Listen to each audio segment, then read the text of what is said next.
코스피 5천 가는 세 가지 이유. 코스피 지수 분석 파트 3입니다.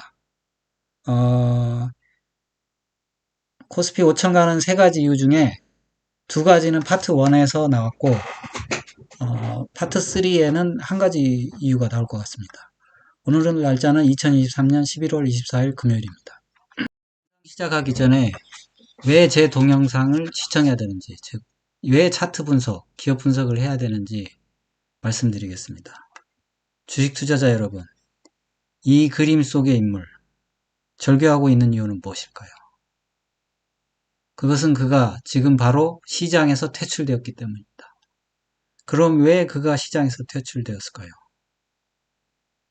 그것은 그가 바로 뉴스, 블로그, 유튜브, 증권사, 전문가, 지인으로부터 주워들은 정보로 바로 주식을 샀기 때문입니다.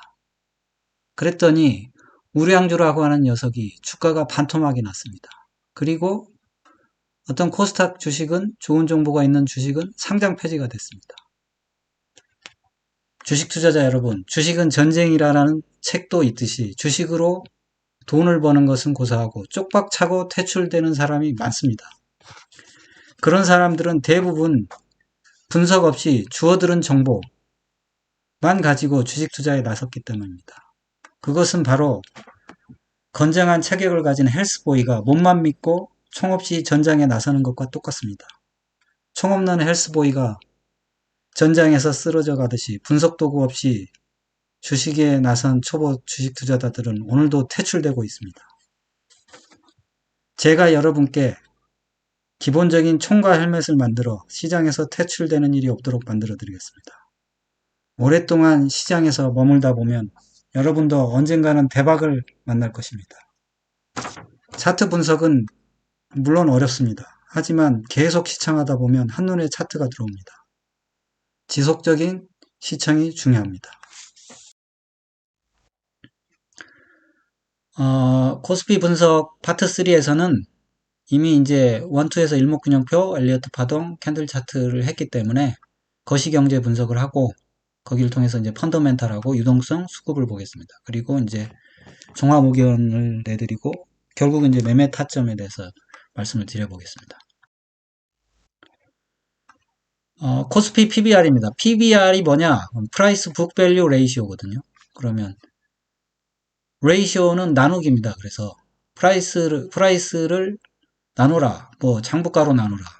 시장가, 그러니까 장부가분의 시장가죠. 그러니까 결국은 예를 들면 장부가가 100원인데 지금 시장에서 이걸 90원밖에 안 해. 그러면 나 이거 90원에 사가지고 100원에 팔 수도 있는 거예요. 그럼 그러니까 그러면 10원의 이익이 남잖아요. 근데 이제 장부가가 100원이야. 근데 시장가가 150원이에요.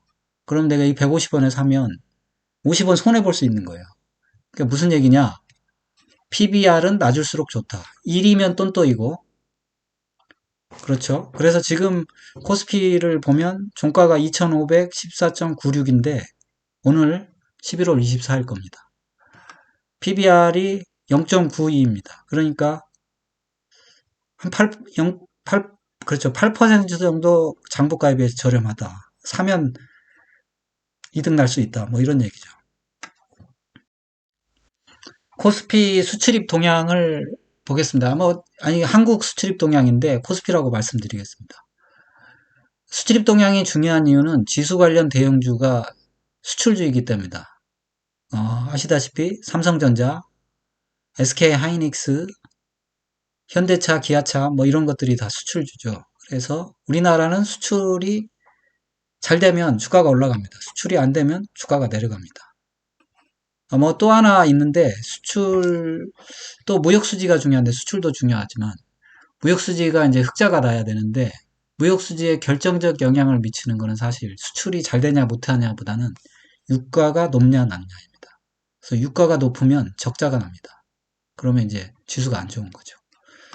파란색이 수출이고 빨간색이 수입이고 이제 까만색이 무역수지입니다. 보면 리먼 사태 전 2008년 전에는 수출도 증가하고 계속 무역 흑자가 났죠.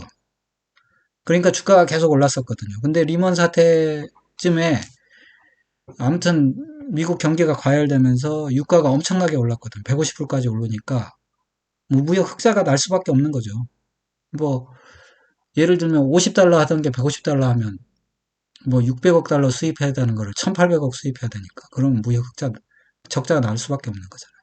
그래서 무역 적자 나면서 이제 엄청난 크래시가 나오면서 주가가 2200에서 800까지 떨어졌죠. 900, 뭐 900까지 떨어졌죠.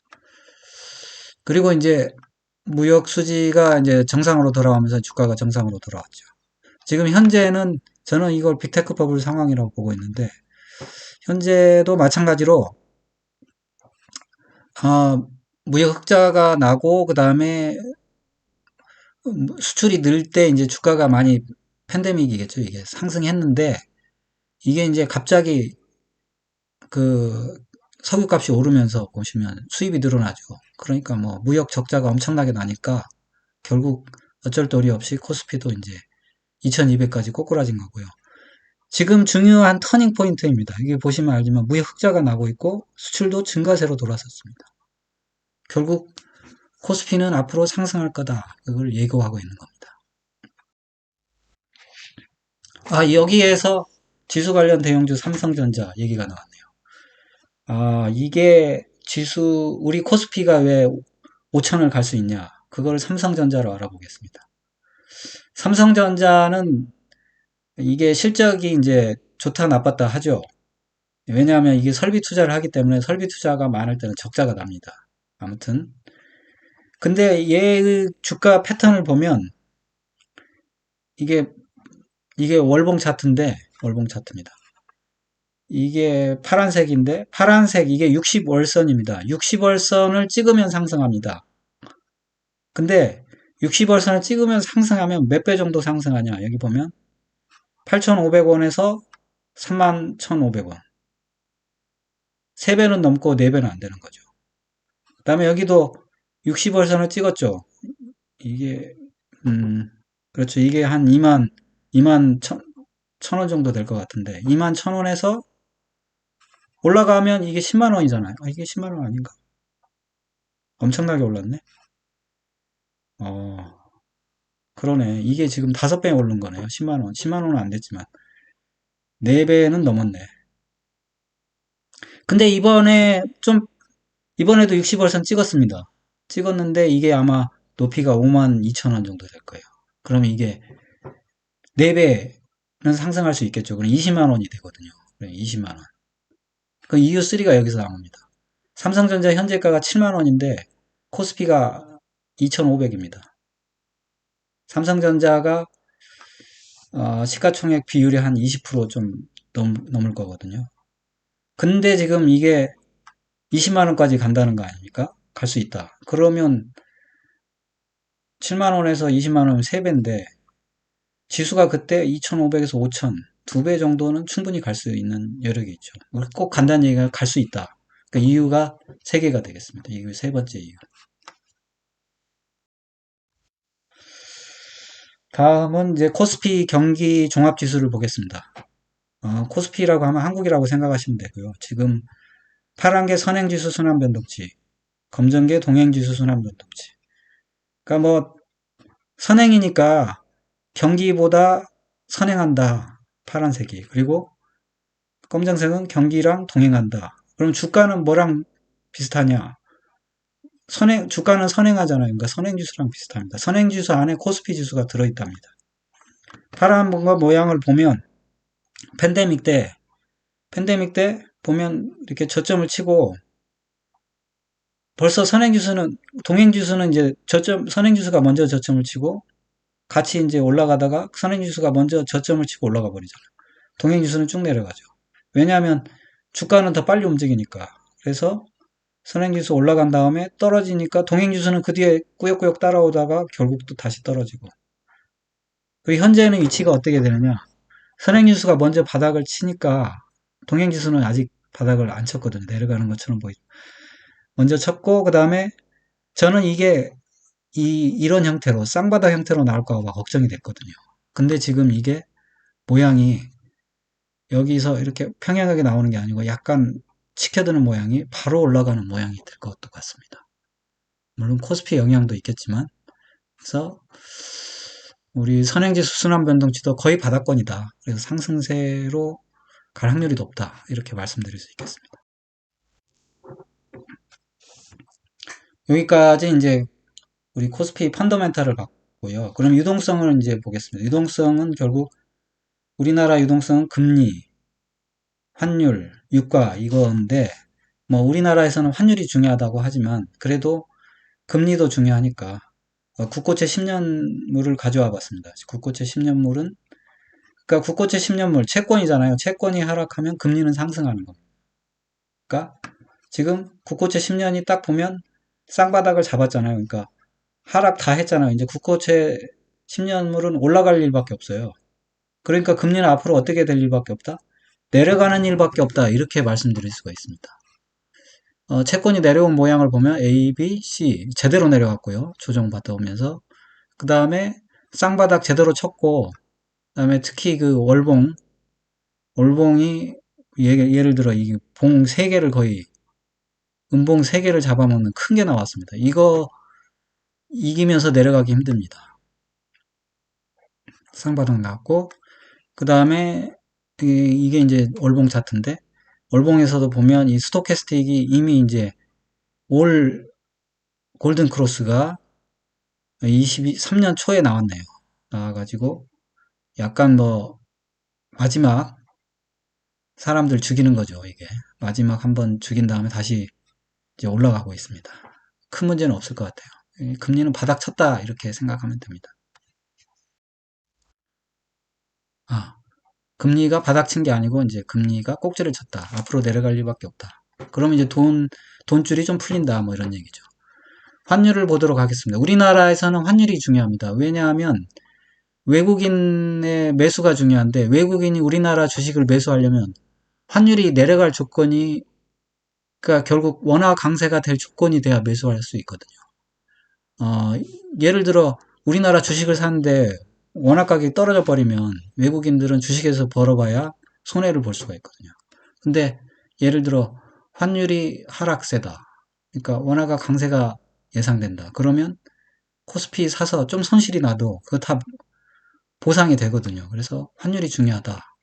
근데 이제 환율이 보면 우리 저번에 코스피 바닥이랑 거의 일치하죠. 22년 10월에 꼭지치고 A파 하락, 지금 B파 반등인 것 같아요. B파 반등 뭐 3개로 나오는데 A, B, C 반등 나왔고 지금 하락 중인데 이게 C파 하락이길 기대해 봅니다. 아마 코스피가 계속 상승하게 되면 이게 이제 계속 내려올 가망이 크죠. 그리고 이미 이게 주봉이긴 한데 그래도 모든 게 이제 올 데드 크로스가 났고 과열권에서 이 MACD 오실레이터 음봉이 나왔습니다. 이게 뭐 쉽사리 한꺼번에 내려오지는 않겠지만 이게 이제 올라가기도 어렵다. 지금 그런 생각이 듭니다. 이미 꺾였거든요. 파동도. 유가를 보면 유가도 상당히 올라서 얘를 먹였는데 유가가 상당히 내려왔죠. 그리고 반등을 줬는데 뭐 보면 한 50% 반등도 안 나온 것 같아요. 그러니까 다시 내려가죠. 이게 이제 유가가 중요한 거는 우리나라는 석유를 수입하는 나라니까 이게 무역 흑자에 영향을 미치죠. 그러면 이게 결국 무역 적자를 나게 되면 우리가 환율이 불리한데 그러면 외국인이 주식 매수하기 힘든데 우리 이 유가가 계속 내려오면 우리가 무역 흑자를 내면 어, 원화가 강세가 될 수 있으니까 외국인들이 우리나라 주식 투자하기 좋죠. 그러면 일단은 유동성은 다 살펴봤고 유동성도 이제 좋은 분위기고 수급을 한번 보겠습니다. 일봉을 가져와 봤는데요. 매매 주체. 맨 위에가 개인, 그 다음에 외국인, 기관입니다. 그동안 코스피 비파 천정에서 개인들이 사기 시작했습니다. 외국인은 팔기 시작했고. 그래서 언제까지? 바닥 칠 때까지 개인들은 샀고, 외국인이 바닥 칠 때까지 팔았습니다. 그리고 이제 기관은 약간 좀 느리거든요. 그래서 좀 빠르다고 할 수도 있는데, 아무튼 바닥 치기 전에 이미 사기 시작했어요. 그래서 이걸 보면 기관의 힘이 뭐 약한 것도 아니다. 외국인이 완전 리드하는 것도 아니다. 그런 생각도 듭니다. 아무튼 지금 현재는 지금 개인이 팔고 있고 외국인과 기관이 사고 있으니까 지금 오늘 약간 음봉이 나오면서 반대의 형상이 나오긴 했지만 이게 추세는 외국인 기관 매수, 개인 매도 이렇게 되는 게 아닌가 싶습니다. 그러면 지금까지 분석을 종합해서 코스피를 전망해 보도록 하겠습니다. 일목균형표 일봉을 보면 이제 거의 다 됐거든요. 주가 전환선 기준선 됐고 구름대도 지금 돌파하려고 하고 있으니까 거의 됐다. 거의 상승세로 전환한다. 그 엘리어트 파동에서 지금 저희가 생각하기로는 2파와 3파 사이인데 지금 3파 이미 들어왔다 이렇게 보고 있고요. 캔들 차트를 보니까 월봉 11월 월봉이 되게 크게 나왔어요. 그래서 상승 장악형 월봉이 출현했다. 그리고 60일을 이미 돌파했고 200일도 돌파했다가 밀렸는데 아무튼 테스트 중이다. 상당히 고무적인 거죠.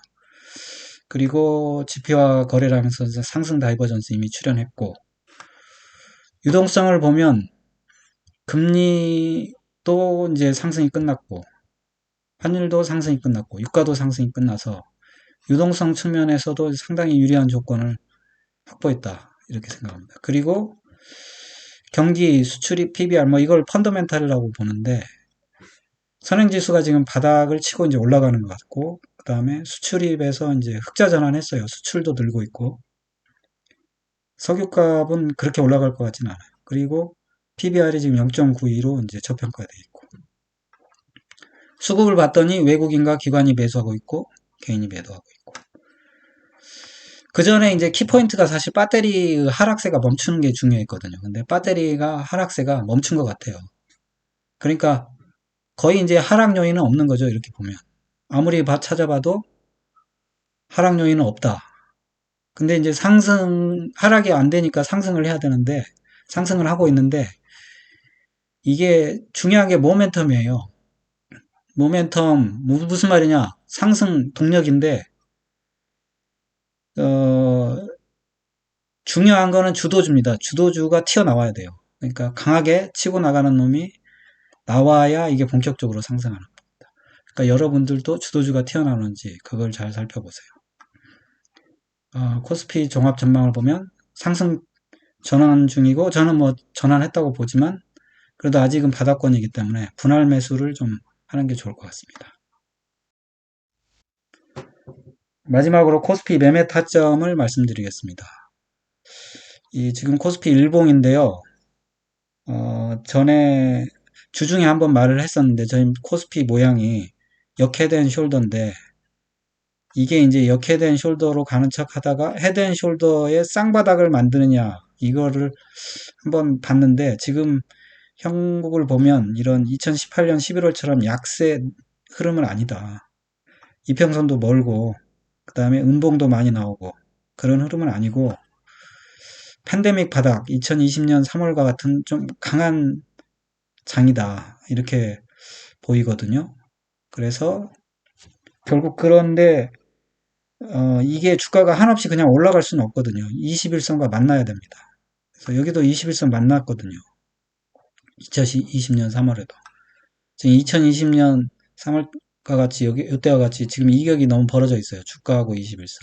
그래서 얘가 만나야 되기 때문에 만나는 방법을 아까 이제 쌍바닥이냐 아니면 얘처럼 이렇게 옆으로 쑥 가다가 여기서 만나는 거냐.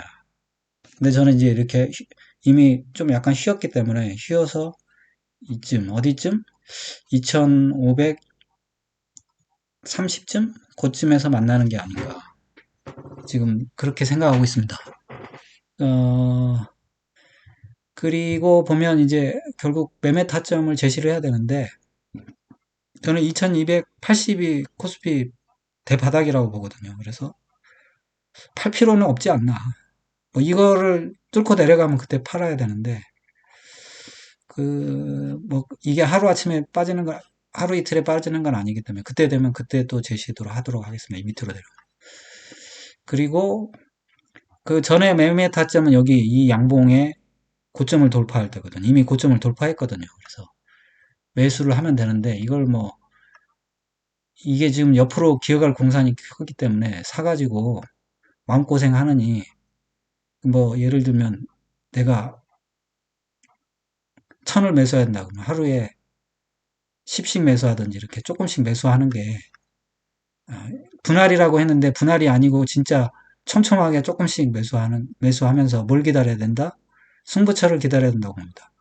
21선과 조우할 때, 이때 승부처입니다. 이때 얘가 21선 만나서 강하게 튀어오르면 그때 승부처에서 승부를 걸어보는 게 중요하다. 이렇게 생각합니다. 오늘 중요한 얘기를 했죠. 코스피가 5천 가는 이유, 1, 2, 3.